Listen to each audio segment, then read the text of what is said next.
Este año, aquí en La Ley de la Selva, hemos decidido que un espacio, un segmento, sea para la economía desde el punto de vista de quienes habitualmente la sufren. En este caso vamos a hablar con Diego Moras, nuestro economista poderoso, sobre el recorte en los fondos para combatir la violencia de género. La ausencia del Estado, en este caso, se hace especialmente cruel. Bienvenido, Diego, buenas noches. Buenas noches, Berco. Contame. Como dijiste, desde el principio de la gestión de Milei se caracterizó por desmantelar muchas áreas del Estado sin valorar qué efecto tenía esto en la sociedad, mucho menos en los barrios populares.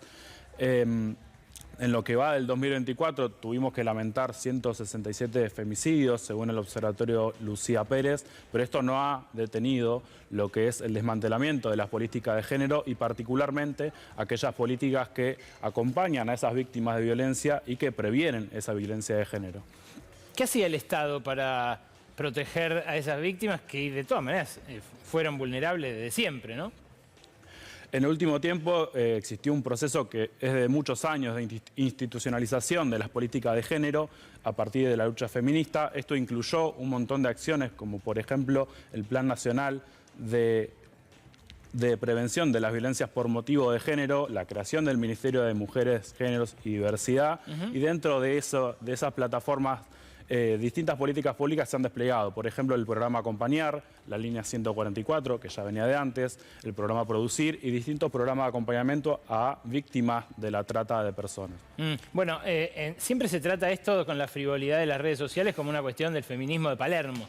Pero en tu barrio, me imagino que exista esto o no exista, le puede cambiar la vida o incluso decidir la vida y la muerte de muchas mujeres, ¿no? En los barrios populares tenemos dispositivos territoriales, particularmente nosotros tenemos las Casas de las Mujeres y Disidencias que abordan estos acompañamientos y son un puente fundamental para que esa política llegue a quien la necesita. El programa Acompañar llegó a 352.000 personas desde que se creó, ya este año no se dieron nuevas altas y esos acompañamientos, 1 de cada 2 acompañamientos por violencia de género que llevamos adelante, principalmente las compañeras, que después vamos a ver en primera persona cómo hacen ese trabajo, han tramitado el Acompañar y han tenido una herramienta más para salir y romper ese círculo de la violencia. ¿Tenés algunos datos para mostrarnos, Diego? Esto es 2023 y 2024, son los acompañamientos que realizó el Frente de Géneros de nuestra organización, son 452, principalmente los acompañamientos que se realizaron fueron por motivo de violencia de género, por la asistencia alimentaria y en un tercer lugar para mediar en lo que es la cuota alimentaria. Entiendo. Esto dejó de ser financiado.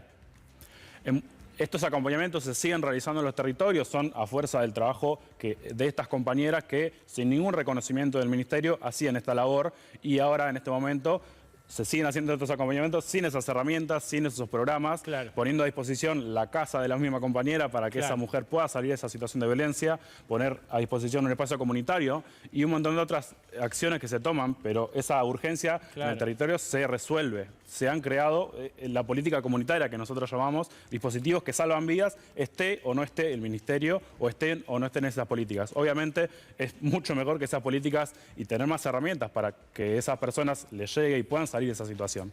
Entonces este año no ha habido nuevas altas y hay un recorte muy fuerte, ya sea por licuadora o ya sea por directamente no ejecutar un 0% de lo que es el presupuesto de estas áreas. A ver, ¿cuál fue el ajuste en cada una de las áreas de las que estás hablando? Por ejemplo, en el primer cuatrimestre de este año, la ejecución del programa Acompañar, ya no se dieron nuevas altas, ya no existe esta posibilidad de acompañamiento por parte del Estado a estas víctimas de violencia, se ha subejecutado, hay un 80% de ejecución menos que el año pasado. Wow. Y también hay otra cosa que en este gráfico no estamos viendo, que es el presupuesto es el mismo del año pasado. Aún ejecutando un 80% menos, ya se ejecutó casi todo el presupuesto, ya no hay para todo el año. Clarísimo. También, mirá, hoy que estuvimos todo el día hablando del caso de Loan, el chico desaparecido hace 11 días en Corrientes, mirá cómo se financia también la lucha contra la trata. Justo con el caso de Loan es un caso que se volvió muy mediático. Nosotros, desde los barrios populares, tenemos nuestra bandera, nuestra compañera Sabina, que también en La Rioja, en el barrio Virgen de Satanudos, en 2019, también desapareció y fue víctima de femicidio ese año. Ya han pasado 5 años. Quizá no tuvo la misma repercusión que está teniendo este caso, pero es una forma de accionar ejemplar, porque cuando pasó lo de Sabina, la policía no accionó de la misma manera. Fue la organización comunitaria que salió a buscar a Sabina y que finalmente la encuentra. Y después de esos 5 años se logró una pena a quien había perpetrado este crimen ejemplar, una cadena perpetua, pero fue a fuerza de potencia comunitaria y también de toda la fuerza que tuvo la familia para llevar esto adelante. Sí, sí, otra vez a pulmón y a pura militancia, como lo que decías del acompañamiento a las víctimas. ¿Qué más, Diego? Estos acompañamientos, nosotros creemos que es importante que ese trabajo sea reconocido por parte de las compañeras, porque, como dije anteriormente, esté o no esté ese ministerio, ese trabajo viene de antes. Claro.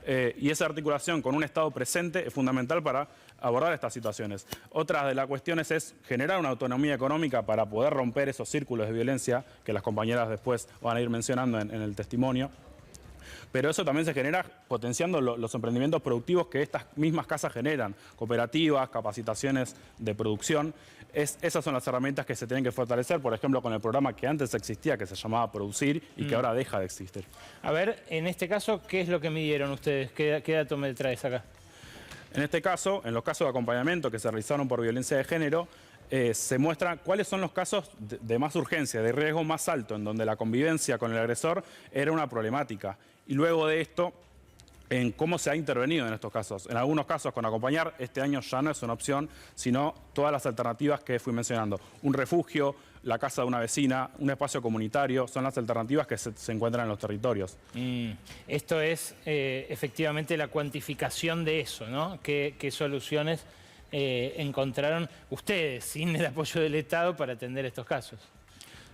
Exacto, hasta el año pasado teníamos este acompañamiento, existía estos programas, las compañeras podían acercarse y acceder a la justicia, acceder a las medidas de seguridad que creían necesarias, pero esto se ha retirado. Los centros de acceso a la justicia, que era otra de las políticas que están retiradas, se ha cerrado el 80%, que son justamente centros que acercan la justicia a los barrios, se ha cerrado un 80%. Entonces, todas esas mediaciones por cuota alimentaria, que era fundamentalmente para lo que servía estos dispositivos y esas mediaciones de juzgado de familia, ya no están cerca. Esa ruta de la denuncia se hace cada vez más larga. En San Juan, en Punta del Agua, hay que recorrer 40 kilómetros para llegar a la comisaría de la mujer. Claro. En Bahía Blanca, en Nueva Argentina, hay que hacer 11 kilómetros, tomarse 2 colectivos y todo el tiempo que eso implica. Claro, esto trae un foco habitualmente despreciado, ninguneado, completamente fuera de agenda para el gobierno y ni que hablar para los medios, ¿no? Se trata, de vuelta, como algo frívolo, como algo de clase media o clase media alta, cuando de lo que estamos hablando es de la vida o la muerte de muchas mujeres, ¿no? Exacto. Hoy puntualizamos quizá más en las políticas que son para la prevención y el acompañamiento de las víctimas de violencia, pero todas las políticas de género son mucho más amplias que eso. Claro. Entonces, obviamente, lo primero es la urgencia, pero también hay un montón de otras medidas que se van sacando. El programa Registrada, que reconocía y formalizaba a aquellas trabajadoras que estaban en casas particulares, y un montón de otras medidas que tienen que ver con reconocer el espacio de cuidados como un sector valioso. Bueno, el equipo que trabaja con Diego, los militantes de La Poderosa que colaboran con él, también en el Observatorio Villero, han preparado este testimonio que compartimos con ustedes sobre qué hacían estos programas en los barrios populares y qué dejaron de hacer en los últimos meses. La Casa de las Mujeres y Disidencias es un espacio pensado y totalmente sostenido por vecinas de los barrios. Es un dispositivo de prevención y abordaje de la violencia de género que pensamos hace mucho tiempo con la necesidad urgente de salvar nuestras vidas y también de poder hacer esta articulación con el Estado. El pulso de la denuncia toma su tiempo, estamos a veces todo el día o a veces nos lleva 2 días y ahí reciben el botón antipánico y a veces es medio difícil porque tampoco tienen dónde irse, entonces tienen que volver con el botón antipánico con el agresor en la casa.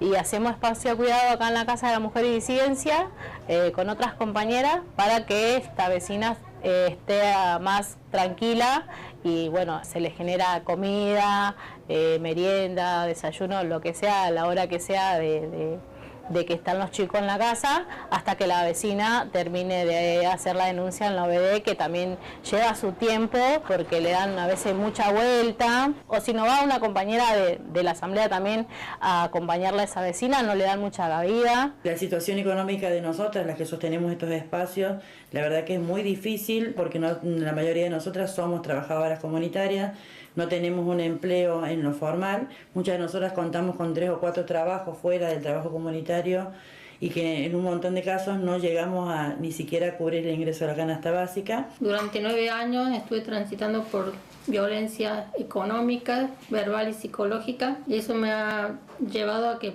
pudiera recurrir a la Casa de Mujeres y Disidencias para poder ahí encontrar una contención y una salida para mi problema en este momento que yo estaba atravesando. Pero en este contexto donde todo se pone más difícil, donde cada vez tenemos menos ingresos, lograr esa autonomía para nosotras las mujeres es indispensable. Gracias a la ayuda de la casita he podido conseguir un trabajo de electricista, con lo cual he podido mantenerme a mí y a mis hijas. Necesitaba una ayuda más para el alquiler, por eso me dieron la oportunidad de una beca en el Polo de la Mujer.